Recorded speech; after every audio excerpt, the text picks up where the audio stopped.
પ્રભુ, તમારી સાથેનો સંબંધ વધારવા માટે પ્રભુ અમે આજે ભેગા થયા છીએ. પ્રભુ, આજે અહીંયા આવનાર એક વ્યક્તિ તમારી સાથેના સંબંધમાં આગળ વધે, તમારા સ્વભાવને ઓળખે અને ઘનિષ્ઠ સંબંધ તરફ આગળ વધે, એ કૃપા માંગી લઈએ છીએ.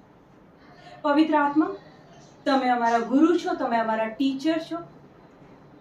પવિત્ર આત્મા, આજે તમે અમને વચનો શીખવો છો. આ જગ્યા પર કામ કરી રહેલો અનબિલીફનો સ્પિરિટ, અત્યારે ઈસુના નામમાં હું તને હુકમ કરું છું, આ જગ્યા છોડ અને નીકળવા. ધન્યવાદ પ્રભુ. Thank you lord. Holi spirit, please take complete control of all of us. Thank you. Thank you, Jesus. Thank you, Abba Pita. Thank you, Holy Spirit. Amen. Amen. ઈસુની જય. ઈસુની જય. ઈસુની જય. ઈસુની જય. Praise the Lord. Praise the Lord. Hallelujah. Hallelujah. Hallelujah નો meaning શું થાય? Hallelujah શબ્દ એનો અર્થ શું થાય? સ્તુતિ, આરાધના. Praise, right? પ્રેઝિંગ, વર્શિપ, સ્તુતિ, આરાધના. બાઇબલ કહે છે કે સ્વર્ગમાં 24 કલાક સ્વર્ગમાં એક જ કામ થાય છે, એ સ્તુતિ અને આરાધના. પ્રભુને હાલેલુયા, પ્રેઝ ધ લોર્ડ, આ બધું કહેવામાં આવે છે ઉપર. યાકોબ 4:7.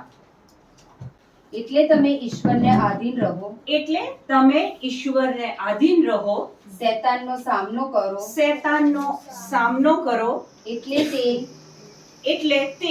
તમારાથી ભાગી જશે. એટલે તે તમારાથી ભાગી જશે. 3 વાક્ય. તમે ઈશ્વરને આધીન રહો, શૈતાનનો સામનો કરો, એટલે એ તમારાથી ભાગી જશે. શૈતાન એટલે કોણ? પેલા કાળા કપડા, મોટા સિંગડા, લાલ લાલ આંખો, એવું આપણા ઘરે આવે? શૈતાન એટલે શું? કારણ કે વચન કહે છે ઈશ્વરને આધીન થાઓ, શૈતાનનો સામનો કરો, એટલે એ તમારાથી ભાગી જશે. એટલે એને ભગાડવો હોય તો પહેલા એને ઓળખવું તો પડશે ને. કોણ શૈતાન તમારી દ્રષ્ટિએ? કોણ?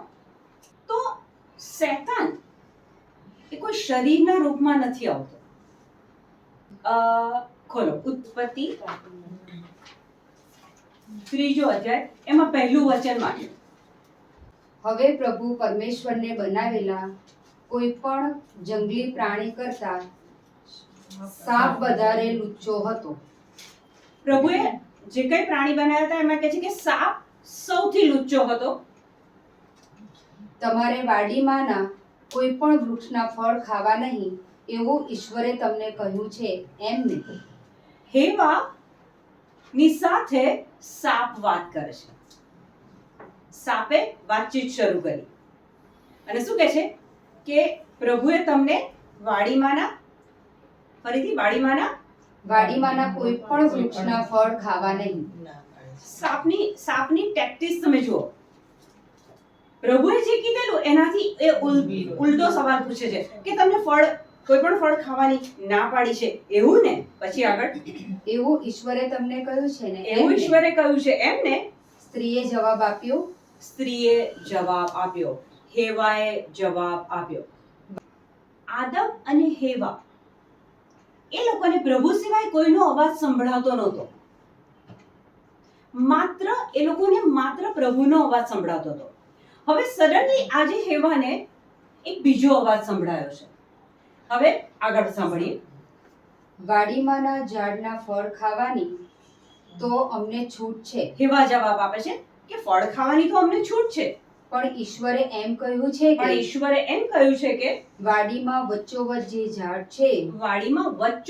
જે ઝાડ છે તેના ફળ તમારે ખાવા નહીં.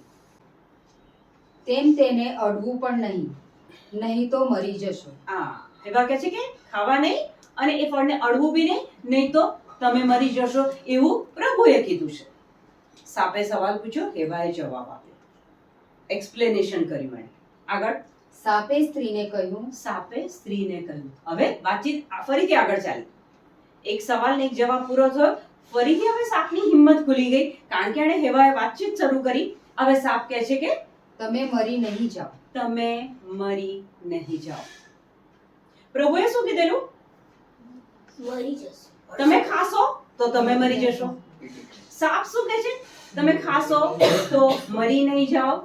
પણ ઈશ્વર જાણે છે કે પણ ઈશ્વર જાણે છે કે તમે એ ખાશો તો તમે એ ખાશો તો તમારી આંખો ઉઘડી જશે તમારી આંખો ઉઘડી જશે અને તમે દેવ જેવા બની જશો. તમે દેવ જેવા બની જશો. આ જુઠ્ઠાણું કોણ લાવ્યું? સાપ. પ્રભુએ કીધેલું ખાશો તો મરી જશો. સાપ હેવાને જુઠ્ઠું બોલે છે, જુઠ્ઠાણું ચલાવે છે કે તમારી આંખો ઉઘડી જશે ને તમે દેવ જેવા થઈ જશો. તમે પણ સારનું જ્ઞાન થશે. તમને પણ સારા સારનું જ્ઞાન થશે. શૈતાન કેવી રીતના આવે છે? હેવા એની વાતમાં આવે છે. હેવા પોતે બી ખાય છે, પછી આદમ પાસે લઈ જાય છે, આદમ બી ખાય છે, પછી એ ફળ ખાધા પછી એ લોકો એદનના બગીચામાંથી બહાર નીકળી જાય છે. પ્રભુએ એક નિયમ આપી દીધો કે જો તમે આ ફળ ખાશો તો તમે મરી જશો. પ્રભુએ શું કીધેલું? તમે આ ફળ ખાશો તો તમે મરી જશો. આદમ ને હેવા એ ફળ ખાધા પછી મરી ગયા? પ્રભુએ તો કીધેલું કે તમે આ ફળ ખાશો તો તમે મરી જશો. પણ એક ફળ ખાધા પછી આદમ અને હેવા મરી ગયા. એનો મતલબ કે પ્રભુ જુઠ્ઠું બોલ્યા? આદમ અને હેવા મરી ગયા ફળ ખાધા પછી? ના. એનો અર્થ કે પ્રભુ જુઠ્ઠું બોલે છે? ના. રીતે પ્રભુ એવું કહ્યું હતું કે આ ખાશો તો તમે મરી જશો. હા. પણ તે મરી નહીં ગયા, હા. પણ પ્રભુથી દૂર જતા રહ્યા. અને પ્રભુથી દૂર જવું એટલે મૃત્યુ જ કહેવાય. Spiritual death. આત્માથી આત્મા છૂટો પડી ગયો. સ્પિરિચ્યુઅલ ડેથ, આધ્યાત્મિક મૃત્યુ થયું. એ લોકો પ્રભુથી છૂટા પડી ગયા. શારીરિક મૃત્યુની વાત નથી ત્યાં, આધ્યાત્મિક મૃત્યુની વાત છે. તો સાપ આવ્યો, હેવા જોડે વાતચીત શરૂ કરી. હેવા એની વાતમાં આવી ગઈ, ફળ ખાધું, પાપ થયું, પ્રભુથી છૂટા પડ્યા. આપણે પૃથ્વી પર છીએ, ઘણા બધા લોકો આપણી જોડે વાતચીત કરતા હોય છે. એનો મતલબ એ થયો કે શૈતાન જુઠ્ઠાણાના રૂપમાં આવે છે. શબ્દો એણે સવાલ પૂછ્યા. શૈતાને, સાપે શબ્દો દ્વારા હેવાની અંદર પ્રવેશ કર્યો. તો શૈતાન આપણી અંદર 3 રીતે પ્રવેશી શકે. એક તો શબ્દો દ્વારા. દિવસ દરમિયાન તમે કયા શબ્દો બોલો છો? કયા પ્રકારના શબ્દો બોલો છો? બીજો દરવાજો શૈતાનને આપણી અંદર પ્રવેશવા માટે, બીજો દરવાજો કાન. દિવસ દરમિયાન તમે શું સાંભળો છો? કયા પ્રકારની બાબતો સાંભળો છો? અને ત્રીજો દરવાજો આપણી આંખો. શું વાંચો છો? શું જુઓ છો? તો આ 3 દરવાજા છે કે એ આપણી અંદર આવી શકે. માનો કે કલ્પના કરો, કોઈ એક સ્ત્રી બળાત્કારનો શિકાર બની છે. કલ્પના કરો કે એક અકસ્માત થાય છે જેમાં તમારો વાંક નથી, પણ તમને એવો અકસ્માત એ નડે છે કે તમારું કોઈ એક અંગ પરમેનન્ટ ડેમેજ થઈ જાય છે. લાઈફ ટાઈમ તમારું એ અંગ ડેમેજ થઈ જાય છે.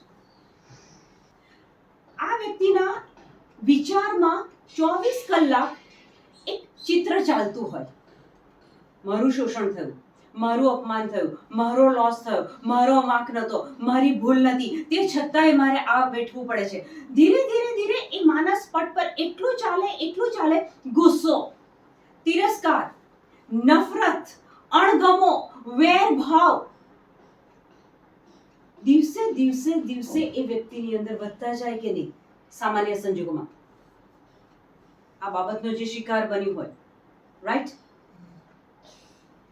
હવે ગુસ્સો, તિરસ્કાર, આ વ્યક્તિને માફ કરવાનું કોઈ કહે કે તું આ વ્યક્તિ તારી સાથે જેણે આ કર્યું છે એને તું માફ કર, તો ઇઝ ઇટ પોસિબલ એ વ્યક્તિ માટે માફ કરવું ઈઝી છે?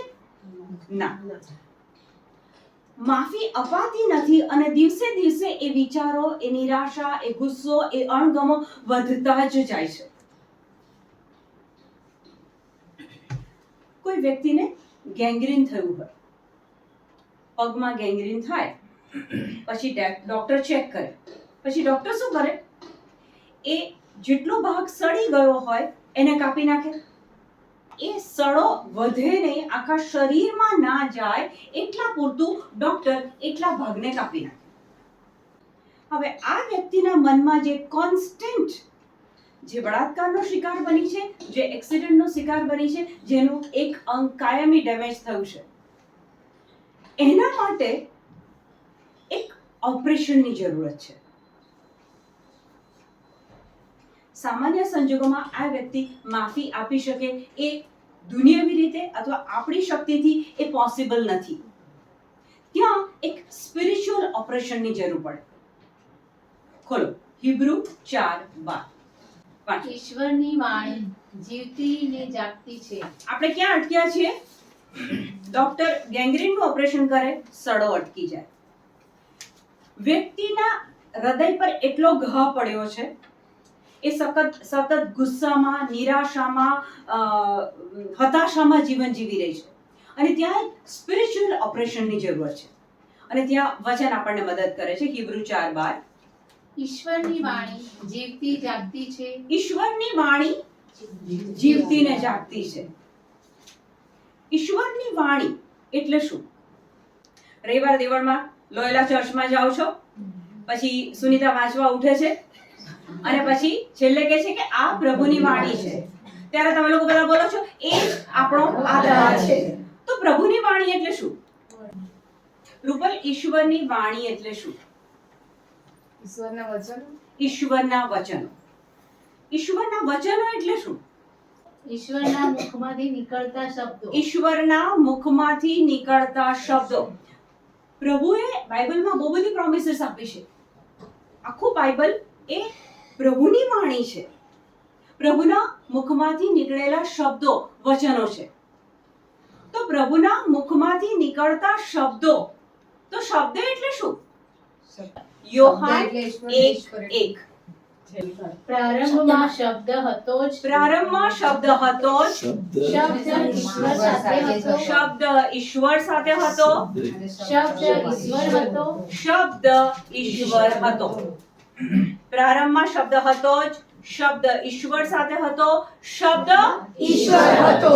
શબ્દ એ પોતે જ ઈશ્વર છે. પ્રભુની વાણી એ પોતે જ ઈસુ છે. એમાં 14મું વચન વાંચો, યોહાન 1:14. અને શબ્દ માનવ થઈને અવતર્યો. અને શબ્દ માનવ થઈને અવતર્યો. એ કોણ? શબ્દ માનવ થઈને ઈસુ. અવતર્યો. ઈસુ પોતે. પ્રભુની વાણી એટલે શબ્દ, અને શબ્દ એટલે ઈસુ પોતે. હું નથી કહેતી, વચન કહે છે. Word of God. પ્રભુની વાણી એટલે શબ્દ, અને શબ્દ એટલે ઈસુ પોતે. ઓકે, હવે હિબ્રુ 4:12 આગળ વાંચો. ઈશ્વરની વાણી જીવતી જાગતી છે. ઈશ્વરની વાણી કેવી છે? જીવતી ને જાગતી. બાઇબલમાં ઈશ્વરની વાણી છે, એ કેવી છે? જીવતી ને જાગતી. બેધારી તલવાર કરતા પણ એ તીક્ષ્ણ છે. બેધારી તલવાર કરતા પણ એ તીક્ષ્ણ છે. પ્રભુની વાણી જીવતી ને જાગતી, બેધારી તલવાર કરતા પણ વધુ તીક્ષ્ણ છે. એટલે કે પ્રભુનું જે વચન છે એ કેટલું પાવરફુલ છે કે તલવારને બે બાજુ ધાર કાઢીએ, પછી દુશ્મનના પેટમાં આમ કરીને એ તલવાર ઘુમાઈએ તો એના પેટના બધા અંગો કપાઈ જાય અને એ માણસ મરી જાય. જૂના જમાનામાં યુદ્ધ થતા હતા ને, તો બંદૂક કે ગોળી એ વખતે નહોતી, તો એ વખતે તલવાર સામેવાળાના પેટમાં ઘુસાડવામાં આવે અને પછી એ ઘુમાવે તો માણસનું મૃત્યુ થાય. તો પ્રભુના વચનને અહીંયા તલવાર સાથે સરખાવે છે કે એમાં એટલો પાવર છે કે એ બેધારી તલવારનું કામ કરે છે. પછી આગળ, આત્મા અને પ્રાણની વચ્ચેથી. આત્મા અને પ્રાણની વચ્ચેથી, તથા સંધિ અને મજ્જાની વચ્ચેથી. સંધિ અને મજ્જા. શરીરમાં આપણે સંધિઓ છે, મજ્જા છે, તો કહે છે કે પ્રભુની વાણી જો આપણે બોલીએ, પ્રભુની વાણી આપણે બોલીએ તો એ આત્મા અને પ્રાણની વચ્ચેથી નીકળી જાય, સંધિ અને મજ્જાની વચ્ચેથી નીકળી જાય અને ત્યાં બધું કપાય. શું કપાય?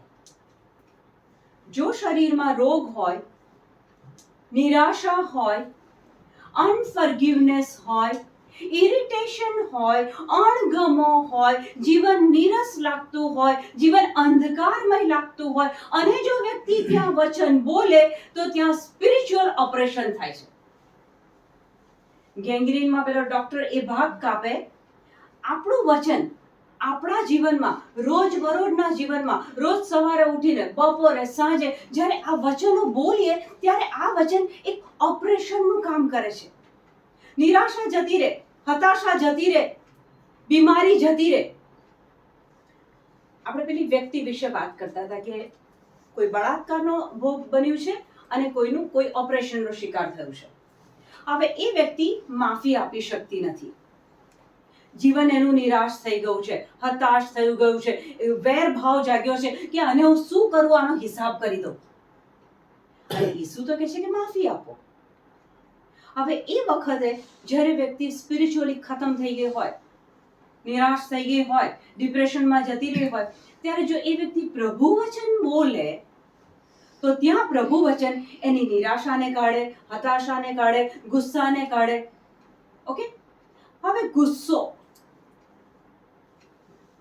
હતાશા, નિરાશા, અનફર્ગિવનેસ, ઇરિટેશન, વેરભાવ, આ બધું આત્મા છે. It is all spirit.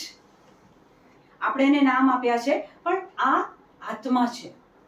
હું નથી કહેતી, બાઇબલ કહે છે. ખોલો એફેસસ 6:12.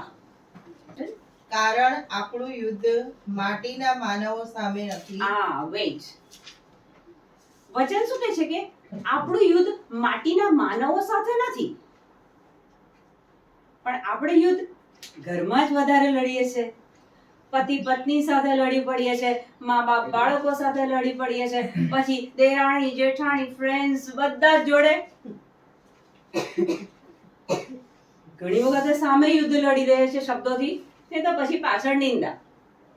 વચન કહે છે કે આપણું યુદ્ધ માટીના માનવો સાથે નથી, પણ આ અંધકારમય સંસાર ઉપર, આ અંધકારમય સંસાર ઉપર શાસન કરનાર આકાશી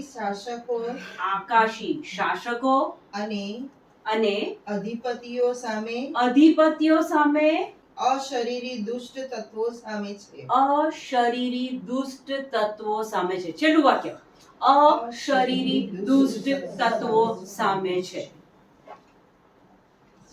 શૈતાનને કોઈ રૂપ નથી, કોઈ દેખાવ નથી. એ અશરીરી દુષ્ટ તત્વ છે. 3 માર્ગો, મોઢું, કાન અને આંખ, આ 3 દરવાજા છે શૈતાનને તમારી અંદર ઘૂસવા માટે, આવવા માટે. તમે શું સાંભળો છો, શું બોલો છો, શું વાંચો છો, એના દ્વારા અશરીરી દુષ્ટ તત્વ તમારી અંદર આવે છે. અણગમો, યહૂદાએ ઈસુને 30 સિક્કામાં વેચી દીધો. ઈસુને ખબર હતી, તે છતાં ઈસુ 12 શિષ્યોમાં એને બેસાડે છે અને પગ ધોવે છે. ઈસુએ અણગમો કર્યો? જે લોકો સાથે ઈસુ રહેતા હતા, ચમત્કારો કરતા હતા, સાજા કરતા હતા, એ જ લોકોએ ઈસુને ક્રૂસે ચડાયા. ઈસુએ અણગમો કર્યો પિતાને? ક્રોસ ઉપરથી કહે છે, ક્રૂસ ઉપરથી, પિતા લોકો શું કરે છે એનું ભાન નથી, માટે માફ કરજો. અણગમો કર્યો? વચન કહે છે કે આપણું યુદ્ધ માટીના માનવ સાથે નથી, અશરીરી દુષ્ટ તત્વો. તમારી અંદર જે અકળામણ આવે છે ને એને બતાવી દો.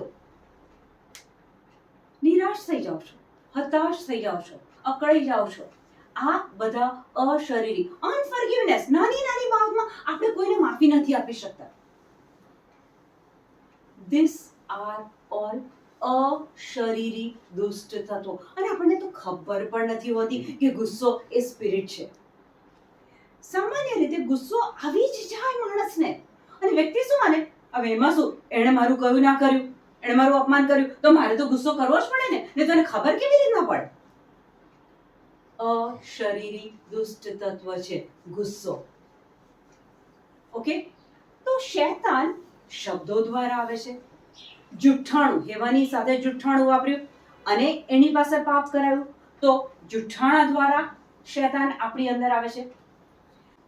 શૈતાન કોણ છે એને આજે ઓળખી લો અને એનો સામનો કેવી રીતના કરવાનો એ સમજી લો. જીવનના બહુ યુદ્ધ જીતી લેશો. હા, યોહાન 10:10.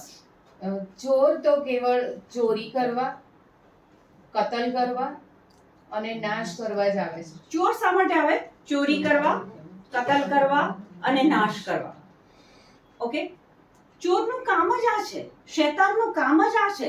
એ તમારા જીવનમાં આવે, ચોરી કરી જાય. શક્ય છે? તંદુરસ્તી ચોરી જાય, ડોક્ટરને એક રિપોર્ટ આવી જાય, એક્સરે કર્યો, MRI કર્યું, પછી એક ડોક્ટરનો રિપોર્ટ આવે કે આ નામનો રોગ છે. ચોર ચોરી કરવા આવે, હેલ્થ ચોરાઈ જાય. પછી કહે છે કે કતલ કરવા આવે. એ રોગ એટલો વધે એટલો વધે એટલો વધે કે જીવ લઈને છોડે, કતલ કરે. ચોર ચોરી કરવા, કતલ કરવા અને પછી છેલ્લે કહે છે કે નાશ કરવા. વ્યક્તિ એ રોગના કારણે એટલું રીબાય કે પ્રભુ છે એવો વિશ્વાસ, એવી શ્રદ્ધા જ ગુમાવી દે. છેલ્લે પ્રભુથી છૂટો પડી જાય. પ્રભુએ આદમ અને હેવાને કીધેલું, તમે આ ફળ ખાશો તો તમે મૃત્યુ પામશો, મારાથી છૂટા પડી જશો. પ્રભુથી છૂટા પડવું ઇઝ મૃત્યુ. શારીરિક પીડા એટલી થાય કે વ્યક્તિની પ્રભુ પરનો ભરોસો જતો રહે, વિશ્વાસ જતો રહે. એટલે વ્યક્તિ ત્યાંથી પ્રભુથી છૂટી પડી જાય અને પછી એ એના અંધકારના રાજ્યમાં લઈ જાય. ચોરનું કામ જ, શૈતાનનું કામ જ આ છે. હવે માનો કે ડોક્ટરે કોઈ એક રિપોર્ટ આપી દીધો તમને, ઓકે, XYZ એક રોગનું નામ આપી દીધું. એટલે તમારા મનમાં ડોક્ટરની કેબિનમાં ડોક્ટર તમને રિપોર્ટ આપે તો ડોક્ટર કેટલી વાર બોલે છે કે તમને આ રોગ છે? કેટલી વાર બોલે છે? એક્સપ્લેન ડોક્ટર કેબિનમાં તમને એક વાર કહે છે કે તમને આ રોગ છે. પછી તમે કેબિનમાંથી બહાર નીકળો છો, ઘરે પહોંચો છો, ત્યાં સુધીમાં તમે તમારી જાત સાથે એ શબ્દ કેટલી વાર રિપીટ કરો છો? કરેક્ટ. પછી ઘરે ગયા પછી ફોન કરીને કેટલાને કહો છો કે ડોક્ટરનો આ રિપોર્ટ છે, મને આ રોગ થયો છે. કરેક્ટ. હવે તમે જ્યારે આ સતત બોલો છો, મને આ રોગ છે, મને આ રોગ છે. ખોલો સુભાષિતો 18:21. મારવું જીવાડવું જીભના હાથમાં છે. મારવું જીવાડવું જીભના હાથમાં છે અને એને જેમ ચલાવશો તેવું ફળ પામશો. એને જેમ ચલાવશો તેવું ફળ પામશો. પાવર ક્યાં છે? જીભમાં. હું નથી કહેતી, વચન કહે છે. તમે એને જેમ ચલાવશો એવા ફળ તમને મળશે. તમે બોલો છો કે મને આ રોગ થયો છે, આ રોગ થયો છે, આ રોગ થયો છે, એટલે તમે તમારા જીભથી એ રોગને વધારે ને વધારે ઇન્વાઇટ કરો છો. પ્રભુની વાણી જીવતી ને જાગતી છે, બેધારી તલવાર કરતા પણ વધુ તીક્ષ્ણ છે. જો એ જગ્યા પર તમે એ ડોક્ટરનો રિપોર્ટ બોલવાની જગ્યાએ એક પ્રભુનું વચન બોલો તો ત્યાં એનું ઓપરેશન થઈ જાય છે. ખોલો 1 Peter 2:24. આપણા પાપો પોતાની જાત ઉપર લઈને તેઓ વધસ્તંભે ચડી ગયા. આપણા પાપો પોતાની જાત ઉપર લઈને તેઓ વધસ્તંભે ચડી ગયા. ઈસુ, જેથી આપણે પાપ પૂરતા મરી જઈએ જેથી આપણે પાપ પૂરતા મરી જઈએ અને ધર્મ માટે જીવીએ. અને ધર્મ માટે જીવીએ. તેમના ઘાથી તમે સાજા થયા છો. તેમના ઘાથી તમે સાજા થયા છો. વચન કહે છે ઈસુને ક્રૂસ પર ચડવામાં આવ્યા, કોડાનો માર પડ્યો, એમના શરીર પર ઘા પડ્યા. વચન કહે છે કે એમના ઘાથી તમે સાજા થયા છો. ત્યાં એવું શબ્દ નથી લખ્યું કે તમે સાજા થશો. વચન કહે છે કે એને ઘા પડ્યા. કોરડા પડતા હતા ને ત્યારે એ કોરડામાં ગાંઠો મૂકવામાં આવેલી અને એની અંદર લોખંડની ખીલીઓ અને કાચ ને આ બધું મૂકીને ગઠ્ઠા બનાવવામાં આવ્યા હતા. અને એ ઘુમાઈને પછી એ રોમન સૈનિકો હૃષ્ટપૃષ્ટ તંદુરસ્ત એ ઘુમાઈને પછી ઈસુના શરીર પર એ ફટકો પડતો હતો અને જ્યાં એ ફટકો પડે ને ત્યાં એ માંસનો લોચો લઈને બહાર આવતું હતું. વચન કહે છે કે એના ઘાથી તમે સાજા થયા છો. થશો નહીં. તમે જન્મ્યા એ પહેલા એણે કિંમત ચૂકવી દીધી છે. તમે સાજા થઈ ગયા છો. શબ્દો દ્વારા શૈતાન પણ આવે છે, શબ્દો દ્વારા પ્રભુ પણ તમારી અંદર વચનો દ્વારા આવે છે. ગેંગ્રીનના ઓપરેશનમાં ડોક્ટર સડેલો ભાગ કાઢે છે.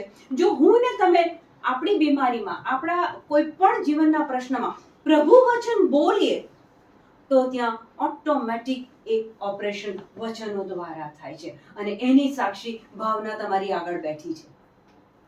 જે દિવસથી એને સમજમાં આવ્યું છે વચન શું, વચનની શક્તિ શું, એક વચનમાં કેટલો પાવર છે એને સમજમાં આવ્યું છે, તે દિવસથી એ દિવસ રાત પ્રભુના વચન બોલે છે અને એ વચનો દ્વારા એણે કેન્સરને હંફાયું છે.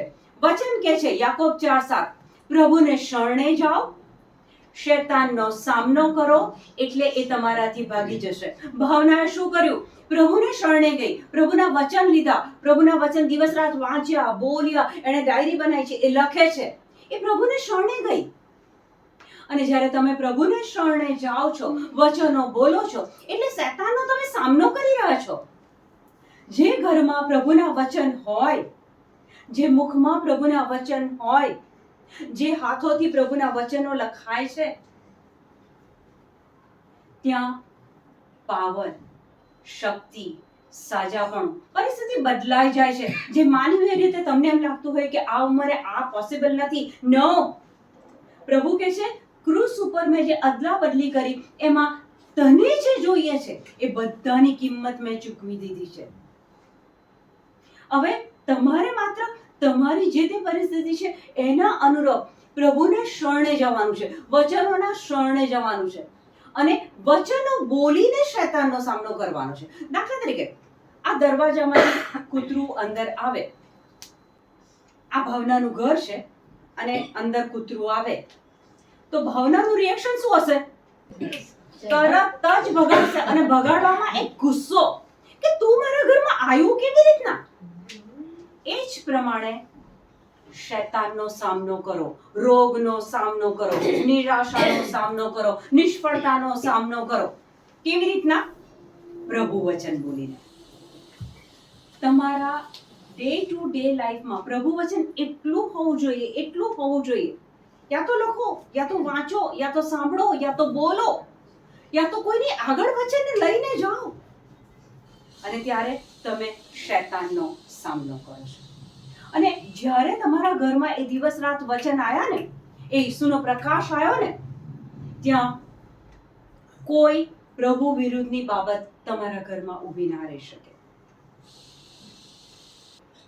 એક કે એકની પાછળ શૈતાન પડ્યો છે. એક પિતર 5:8 કહે છે ગર્જના કરતા સિંહની પેટે શૈતાન તમારી પાછળ આંટા ફેરા કરે છે. કોનો કોળિયો કરી જો? જે નબળું હોય ને, નદીમાં હરણા પાણી પીવા જાય. હરણાનું એક ટોળું હોય જે નદીમાં પાણી પીવા જાય અને વાઘ જે એનો શિકાર કરવા દૂરથી ટાંપીને બેઠો હોય. હરણાનું આખું ટોળું જાય છે, હરણાનું આખું ટોળું જાય છે. શિકાર વાઘે કરવાનો છે પણ વાઘ એમનેમ શિકાર નથી કરતો. એ દૂરથી ટાંપીને જોવે છે કે કયું નબળું છે, કયું વીક છે, અશક્ત છે, કયું લંગડાઈ છે. શિકાર કરવા માટે લંગડું હોય, નબળું હોય, આસાન થઈ જાય કામ. એ બરાબર ટાંપીને બેસે, પછી નક્કી કરે કે આ ધીમું ચાલે છે, આ વીક છે, સીધો પ્રહાર એ નબળા પર કરે છે. તમને શું લાગે છે? શૈતાન એ તમારી આજુબાજુ મંડરાય છે, જોવે છે કોણ વીક છે, કોણ પ્રભુ વચનમાં નથી, કોણ પ્રાર્થનામાં નથી. ઇઝીલી એનો શિકાર કરી લેશે.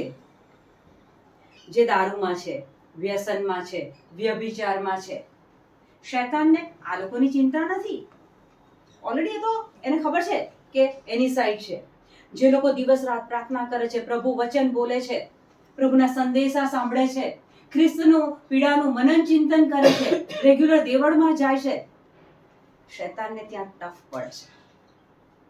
કારણ કે આ મજબૂત છે, સ્પિરિટથી મજબૂત છે. એક ક્વેશ્ચન છે. હા બોલો. કોઈને આપણી સાથે બહુ જ ખરાબ કર્યું છે, આપણે એને દિલથી જાતે તો ના કરી શકીએ, પણ પ્રભુની પવિત્ર આત્માની મદદમાં મેળવી અને આપણે એને માફ કરી ચૂક્યા છે. હવે એના માટે આપણા દિલમાં, આપણા મનમાં કોઈ ખરાબ લાગણી નથી. બરાબર. આપણે ટોટલી એને માફ કરી ચૂક્યા છે. કરી ચૂક્યા છે. પણ જરૂરી છે કે એની સાથે ફરી પાછો આપણે સંબંધ બાંધવો જ, કારણ કે એ વ્યક્તિ તો જરાય ફીલ કરતી જ નથી કે એણે આપણી સાથે ખોટું કર્યું છે. બરાબર. ઇનફેક્ટ એને એવું લાગે છે કે આપણે એને માફ કરી દીધા ને એટલે આપણે ખોટા છીએ ને, માટે આપણે એને માફ કરી દીધા. આ સંસારી આ જે તમે વર્ણન કરી રહ્યા છો કે કોઈ આપણી વિરુદ્ધ પાપ કર્યું છે અથવા આપણને કંઈ કનડગત કરી છે, આપણું નુકસાન કર્યું છે અને આપણે એને માફ કરી દીધું. ઈસુએ કીધું છે એટલે આપણે એને માફ કરી દીધું. હવે પેલી વ્યક્તિ કયા ખ્યાલમાં જીવે છે કે એનો વાંક હતો એટલે એ આટલી ઝૂકી છે. આ સંસારમાં સતત ચાલ્યા જ કરે છે. સંસારમાં આ સતત ચાલ્યા કરે છે. હવે આ જગ્યા પર તમે માફ કર્યા પછી પાછો ગુસ્સો આવી શકે છે કે મેં એને માફ કર્યું તોય એને ભાન નથી પડતું. અને એ છે પ્રભુના શિષ્યોનું કામ. સંત પાઉલ અને સંત સિલાસ, એક છોકરીની અંદર ભવિષ્ય ભાખવાનો આત્મા હતો. હવે એ આત્માને સંત પાઉલ અને સંત સિલાસ એ આત્માને કાઢે છે, એને ફ્રી કરે છે, અબદૂત મુક્ત કરે છે. પેલા લોકો બંને સંતના કપડા કાઢીને ઢોર માર મારે છે, જેલમાં પૂરે છે. જેલમાં પૂર્યા પછી પણ જેલનો કયો ભાગ સૌથી કઠણ કે જેમાં એમના પગને પેલા લોખંડના બે પેલા એનાથી જંજીરો વડે બાંધી દે છે અને ત્યાં રાત્રે એ લોકો પ્રભુના ભજન કીર્તન કરે છે, આભાર સ્તુતિ કરે છે, પ્રેઝ એન્ડ વર્શિપ કરે છે. અને ત્યાં સુપરનેચરલી ચમત્કારિક રીતે તમને ખબર છે કે દરવાજા ખુલે છે ને બધું છુટકારો થાય છે. જ્યારે તકલીફ પડે છે, દુનિયાવી રીતે આપણે મૂર્ખ ઠરીએ છીએ જ્યારે સામેવાળાને માફ કરી અને પાછું એની જોડે નોર્મલ રિશ્તો રાખવાનો પ્રયત્ન કરીએ તો દુનિયાવી રીતે આપણે તો મૂર્ખા જ છીએ ને. તો પ્રભુના ભક્તો, પ્રભુના શિષ્યો જે ઈસુના મૃત્યુ પછી અને પુનરુત્થાન પછી જે પૃથ્વી પર ઈસુના શિષ્યો કામ કરતા હતા એ મૂર્ખા જ બનેલા ને. ઈસુ પોતે પણ મૂર્ખા જ બનેલા ને. જેમની સેવા કરતા હતા, જેમને સાજા કરતા હતા, એ જ લોકોએ ઈસુને દુઃખ આપ્યું.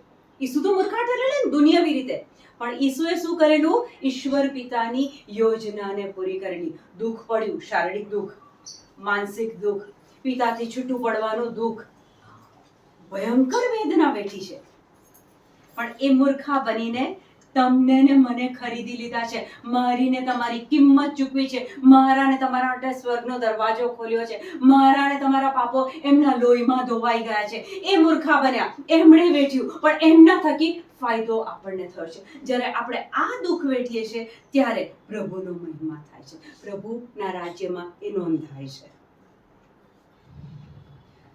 જેણે પ્રભુ પાછળ ચાલવાનું શરૂ કર્યું છે ને એનું જીવન બહુ કઠણ છે. ઈસુએ ક્યારેય એવું નથી કીધું કે મારી પાછળ ચાલશો ને એટલે તમને ગુલાબની સેજ ઉપર ચાલવાનું છે. ના, જ્યાં તમે મારી પાછળ ચાલશો ત્યાં દુઃખો અને કષ્ટો અને સતામણીઓ તમારી પાછળ આવશે. પણ આપણું બળ પ્રભુમાંથી આવે છે. I can do everything through Christ Jesus who strengthens me. મારામાં બળ પ્રેરનાર ઈસુના પ્રતાપે હું બધું કરી શકું છું. આજ બોલ્યા કરું છું, બસ ત્યાંથી આજ શક્તિ બોલું આવે છું. છે. શક્તિ આવે છે. ઓકે, ચાલો ફાઇનલ પૂરું કરીએ છે. શૈતાન જુઠ્ઠાણાના રૂપમાં આવે છે, પ્રલોભનના રૂપમાં આવે છે, રૂપાળી વ્યક્તિના રૂપમાં આવે છે, વધારે પૈસાના રૂપમાં આવે છે. શૈતાન પાસે ઘણા બધા રસ્તાઓ છે, પણ જો એની ચુંગલમાંથી બચવું હોય, છૂટવું હોય, તો યાકોબ 4:7 કહે છે કે પ્રભુને શરણે જાઓ, પ્રભુના વચનો બોલો, વાંચો, લખો, પ્રભુના સંગતમાં રહો. યોહાન 15:5 ઈસુ કહે છે ને કે હું વેલો ને તમે ડાળીઓ, જો મારી સાથે સંકળાયેલા રહેશો તો બહુ ફળ આવશે. જ્યાં એનાથી છૂટ્યા, આદમ અને હેવા પ્રભુથી છૂટા પડ્યા, જીવન બદલાઈ ગયું. એ જ પ્રમાણે આ વચનો સાથે જો આપણે સંકળાયેલા રહીએ તો આપણે બહુ ફળ આપીશું, ઈશ્વરના રાજ્યના ફળ આપીશું. હવે સવારે આપણે ઉઠીએ, પછી આપણી પાસે 10 એજન્ડા હોય. નોકરી પર જવાનું છે, રસોઈ કરવાની છે, બાળકોને સંભાળવાના છે, ઘરના કામો કરવાના છે, જીમમાં જવાનું છે, બ્યુટી પાર્લરમાં જવાનું છે, મોલમાં જવાનું છે, શોપિંગ કરવાનું છે. ઓકે, સવારમાં ઉઠો, આટલા બધા એજન્ડા છે આપણી પાસે. યાકોબ 4:7 પ્રભુની શરણે જાઓ, શૈતાનના સામા થાઓ. શૈતાનની સામે થવું એટલે શું ખબર છે? મારી પાસે 10 એજન્ડા હોય, 10 ફાઇલ છે, એમાં સૌથી ઉપર પ્રભુ વચનની ફાઇલ હું મૂકી દઉં. દિવસ દરમિયાન કામો બધા કરવાના છે, જીવન લઈને, સંસાર લઈને બેઠા છીએ, નોકરી બી કરવી પડશે, ઘરના કામો બી કરવા પડશે. પણ પ્રાયોરિટીમાં સૌથી ઉપર જો સવારમાં જો હું પ્રભુ સાથે સંબંધમાં આવી જાઉં છું, વચનો બોલું છું, પ્રભુ સાથે વાતચીત કરું છું, તો ત્યાં શૈતાનની શક્તિ કામ કરતી નથી. સવારમાં જ આપણે એ સ્પિરિચ્યુઅલ બર્ડ લઈ લીધું, પ્રભુની શક્તિ આપણે લઈ લીધી. તો શૈતાનના સમા થવા માટે બ્યુટી પાર્લર જવું બહુ આસાન છે. ચલો મૂકી દો બધું બાજુ પર અને ચલો બ્યુટી પાર્લર. છોકરાઓ, પુરુષો, જીમમાં જવાનું, મસલ્સ બનાવવાનો ક્રેઝ છે. પણ એ વખતે જો હું પ્રાયોરિટી, કેન્દ્ર સ્થાન, મુખ્ય સ્થાન પ્રભુને આપું કે આજે જીમમાં નહીં જવું તો ચાલે, આજે મોલમાં નહીં જવું તો ચાલશે, પ્રભુ વચન સાથે મારે બેસવું છે, પ્રભુ વચનમાં સંકળાયેલા રહેવું છે, તો ત્યાં શૈતાન તમારાથી ભાગી જશે. આ રૂમની અંદર યા તો અંધારું રહી શકે, યા તો પ્રકાશ રહી શકે. બહારથી આવો, અંધારું હોય, સ્વિચ ઓન કરો, લાઇટ્સ હશે. જીવનમાં નિરાશા, પરીક્ષણો, સતામણીઓ બધું છે. ઈસુ કહે છે કે હું જ માર્ગ, સત્ય અને જીવન છું. ઈસુ કહે છે હું જ પ્રકાશ છું. જો તમે પ્રભુ સાથે સંકળાયેલો છો તો તમારા જીવનમાં પ્રકાશ આવશે, ત્યાં અંધારું, શૈતાન, નિરાશા ટકી શકે નહીં. કઈ સવાલ પૂછવો છે? આંખો બંધ રાખજો. પ્રભુ, તમે આજે અમને સમજાયું કે શૈતાન એ કયા માર્ગે અમારી અંદર આવે છે. પ્રભુ, તમે બતાવ્યું કે પ્રભુના શરણે જવું એટલે વચનોમાં આવવું, અને એ રીતે વચનોમાં રહીને, વચનો બોલીને શૈતાનનો સામનો કરવો. પ્રભુ, તમે આજે આ અમને સત્ય શીખવાડ્યું એ માટે આભાર માનીએ છીએ.